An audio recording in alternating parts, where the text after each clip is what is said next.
کہ مسلمان اور مسلمانہ دا نبی صلی اللہ علیہ وسلم ساڈے دین دی مخالفت کر دین، لیکن قبلہ جو ساڈا ہے اس دی طرف نہیں منہ کرتے نماز پڑھ دین۔ تو حضور علیہ السلام دے دل وچ خیال آیا کہ ساڈا قبلہ جو علیحدہ ہونا چاہیے، قبلہ تبدیل ہونا چاہیے۔ تو جدو جبریل امین ہی حضور علیہ السلام کی بارگاہ اقدس میں حاضر ہوئے تو آپ نے تبدیلی قبلہ کی خواہش کرتے ہوئے جبریل امین سے فرمایا، میں چاہتا ہوں کہ اللہ تعالیٰ میرا قبلہ تبدیل فرما کر کعبے کو قبلہ قرار دے، کیونکہ یہی میرے والد سیدنا ابراہیم علیہ السلام کا قبلہ ہے۔ تو ان سنو جبریل امین کی عرض کر دیں۔ جبریل امین حضور علیہ السلام کی بارگاہ میں عرض کرتے ہیں، یا رسول اللہ،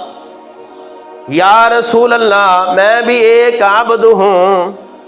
آپ اللہ کے ہاں زیادہ عزت والے ہیں،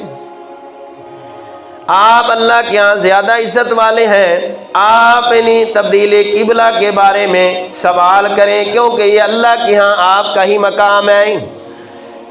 آپ فرمائیں یعنی میں بندہ معمور ہوں، آپ بندہ محبوب ہیں،